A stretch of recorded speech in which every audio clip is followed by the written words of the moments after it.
Here we are with the D-Man. Yep, the D-Man.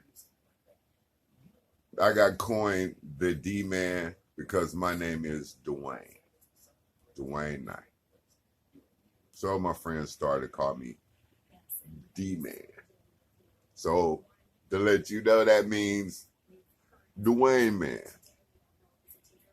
All right, moving right along. I'm a native of California, Los Angeles, California. I was born and raised in South Central at the General Hospital there. I live in Kansas now. I live in a small town. We won't go into all that, but I work. I have a job. I got 18 years in a church as an usher on the door, guarding the Lord's house. I'm a Freemason at the 32nd degree at the local consistory here. I'm not no criminal or nothing like that. Don't say I was an angel in my day. Nah, I wasn't. I'm a human. I'm a survivor. But I like people. I'm a single guy. You know what I'm saying? Black guy. I just say that because that's the thing. You got to identify your racial stuff. It's like, can't you see that? What I am and all that I got to say all that? Yeah, but anyway, I understand the formalities of media, social media and stuff like that. Today, what we're addressing is the school shooting in Santa Clarita. And since me being a native, somebody that was born there in LA, I can speak on that. Yeah, I can speak on that. And here we go. Well, we looking at the footage now. We looking at the footage now of the shooting. And, let me get some volume. We're going to get some info. Just can't imagine what he's going through. Our Cara Finstrom is joining us now. Okay, they're talking about the shooting. One of the students here, Shona, with us. Put it down. Just reunited with her dad. We are still waiting for the sheriff to arrive and to begin a news conference here with the latest information. But Shona, what can you tell me about what happened in your classroom this morning? Were you in a classroom? Yeah. Cigarette. So I was in class just doing my work as usual, and all of a sudden I heard loud pops, loud bangs, a sound like I never heard before. And then 2 seconds later, there were people sprinting, screaming. Some were even laughing. That's why I didn't ever process into our head until 2 students came into our room saying someone has a gun. So we locked the room, and then nothing really processed into my head. I just ran to the other side of the room, got down, just was confused, like a state of shock, and I still am in a lot of state of shock. I just can't believe that this is happening right now. And you were just reunited with your dad. Were you texting him throughout Yes, this? I have been texting my parents, and I was telling them exactly where we were. Like, I'm in line, waiting to get sent, show them my ID, and yeah, I'm just so thankful to see them right now. We know that there are sheriff deputies and a lot of authorities over there. Did they speak with you before each of you was released, and what happened during that process? Oh yeah, so my classroom was in the far end of campus, so we were the last to be evacuated. But they came in, they told us, like, everything's okay. I'm so thankful for them right now. I feel really blessed to have such amazing people working with us. They just made everything so calm, and they were really there for us, and they were really caring when they talked to us. And they made the situation way more relaxed. They weren't pressuring us to do anything or to say anything. I just feel a lot more comfortable with them by our side. We know that there were some students who were shot. Have you heard anything from your fellow students? What were you told by the authorities there before you were released? I haven't really been told anything. I just know that some girls and some boys have been shot. I really don't know their name. Wow. You see what happened down there? People's in Santa Clarita at a school, this big school down there, nice school. The little kid, a 15-year-old kid from that school, took a gun. They talk about the gun yet, and shot like 5 kids. One of them just died. This is live right now, and I just muted it. One of the little girls and died now. Let's look at that. We all going to school. I remember that. We walking to school. We go to the little store, pass by the school. Yeah, every day. Pass right by the school. All little kids. We go to the liquor store. We go in there in the morning. We buy all the candy. We just rape the candy. It's like locusts. We buy all the candy. We got all the sugar, all the stuff. We go to school. We in school. Fun, games, playing. We was kids. That was it. You do your little stuff in school, get your little reprimands, get your little education, and then you go home. You know, you go to lunch, you go to stuff, and then you go home. You have little fights every now and then, but you didn't think about shooting the kids in the whole school. You might think about it, but actually to do it, nah. Now don't get it messed up. I came from a school, you know, when I was young, my dad gave me a pistol because the kids jumped on me. 6 kids jumped on me, beat me almost into a coma. Yeah, my dad took me out in the backyard. He said, son, you need to learn how to do this. So he said, well, and so that was me. So in my backpack, I had a little something.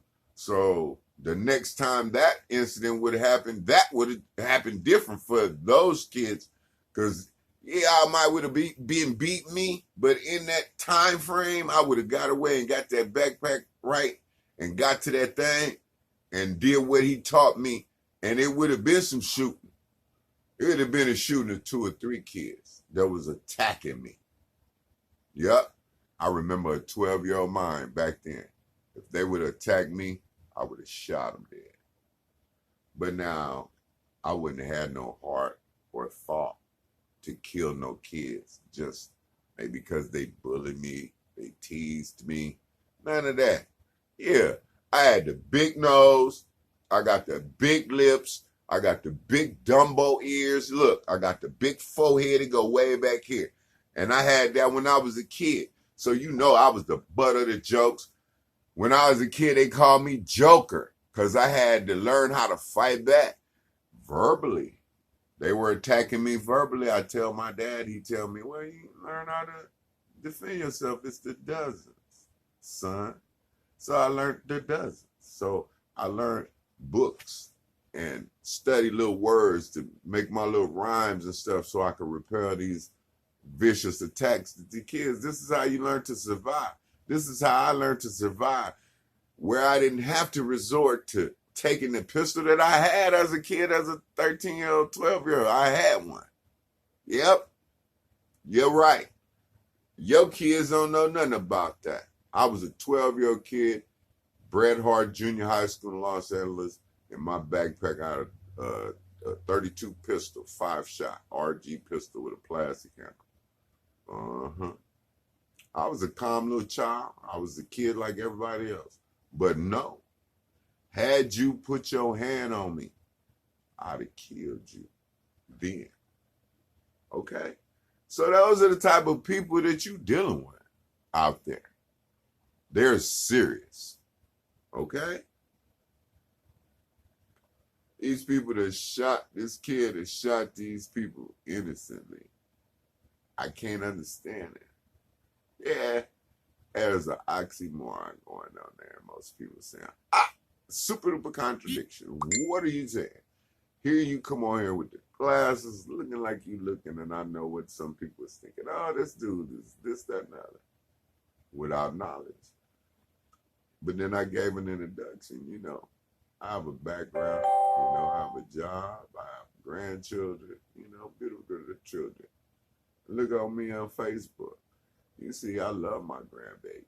You know, play with her with these glasses. These are her glasses. I have a hat that I put on. You know, I dress up for her. You see, because I want her to experience fun and being what a kid is. Not like what I'm seeing today, where kids is dodging bullets. My grandchild lives down there where this shooting happened. Who's not to say that she won't be the next child shot dead because of these little kids making these decisions? a child defending himself, I can't say how it go. I can't say how that go. Because what I learned is this, what my dad taught. Son, don't start no trouble. And it won't be none. If somebody started with you, finish it. But you don't be no bully. Don't start no trouble. You. Don't worry about nobody else. Just you. The world start with you. You and your decisions. I ain't sitting here saying that I'm an angel like I said. Nah. But I'm a firm man. Set up upon beliefs. I ain't scared of you. Nobody. I'm scared of God in the last day on earth. That's about it. So with that being said, if I don't have no fear of mankind and the things that can happen there, then I'm free to make decisions. But I choose to make decisions based upon principles. Not because I'm mad. I get mad at people who think, oh, I'll choke you, or I'll punch you, or I'll spray you with mace. But I don't have the right to do that. Not for what they did. They did a verbal violation. That's all I could do. God said that. God said he loves not the transgressor. Meaning that eye for eye is in effect. But that means you can't go past that. If somebody push you, it's all right for you to push them back. Somebody punch you, it's all right for you to punch them back. If somebody shoots you, it's all right for somebody to shoot you back. Equal injury for equal injury. Mano a mano. 1-to-1. 1-for-1. If people practice that, then you wouldn't see all this stuff like that. This child, I think, was disturbed. People that picked on him, messed with him, and he got to the point where he just made a decision based on his imperatives that he had been taught in his community and in his home. Those are the guilty parties in today's shooting. Get mad.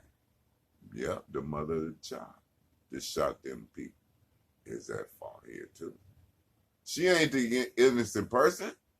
Ma'am, it was your child. Your child. You and your husband created him, raised him, made him. And now he shot children wrongfully. That's our fault. That one is on your head. It is. We got to stop all that. Back in the days of old, the actions of the child was the reflections of the parents. That's Asian culture. Different cultures have that belief. The Jews believe that. What you do, you child, you a reflection of your parents. And so that was a reflection today. But it's not a judgment or impeachment of the parents, but I can't just let them go. The community in which that child was around and take a tribe to raise a child. Some of the fault, 3 or 4%, 10% of the fault got to go in the community. Maybe we ain't loving people enough. Maybe we ain't hugging them enough. Maybe we ain't got enough comedy. Whatever it takes. Do it make a difference? Of course it don't. But I'll tell you this, and I'm going all over the place in the things. It's going to be some more episodes and we'll talk and break some of these things down. As you know, this is my first cast. So I'm all over the place in thought process because I have a lot of information that I want to touch on. Parenting, the sexual relationships between men and women. Some of the race stuff, I don't get into the racial stuff because that's a hot potato. And I just think this, we all came from Adam and Eve. So really, how much racial talk do we have to have? That's my belief, It's only, It's only two types of people on the planet Earth. People with color and people without color. And I believe that we all came from the same. You know, it was mutations, but you created a light people and you got a dark people, and that's it. I don't really believe in all that other stuff. You know, the German, the Spanish, the Asian. That God didn't say that. He said they all came from Adam and Eve. So, and I understand because I've seen, you know, you have people, you know, they have light and dark people that come from the different deals. It's a genealogy thing, and it happens. Well, it's happened, but that's why I see race. So I just kind of just look at everybody as the same people. So I really don't have a racial, you know, philosophy because I just don't believe in all that. I just believe that everybody is brothers and sisters. So that's my racial stuff. But I'll touch on what I see in other people, you know, because it's a mess there. Some of the other beliefs, the Jim Crow stuff, and, you know, people thinking that this people's is that, and oh no, we all over the place with that. So I don't waste a whole lot of time, and it ain't really productive. I just believe all mankind should have some type of love and compassion for all mankind. And then kind of, if you stay right there, then all the rest of it, you ain't got to worry about it. Define that, what I just said, and stay there. And then maybe all the rest of that stuff will just disappear. It's a thought process. It's kind of how it works with me when I see all kind of races of people. They all people. They all got similar struggles. You know, I want to talk about finance, Illuminati, Crips and Bloods, whatever you want to talk about.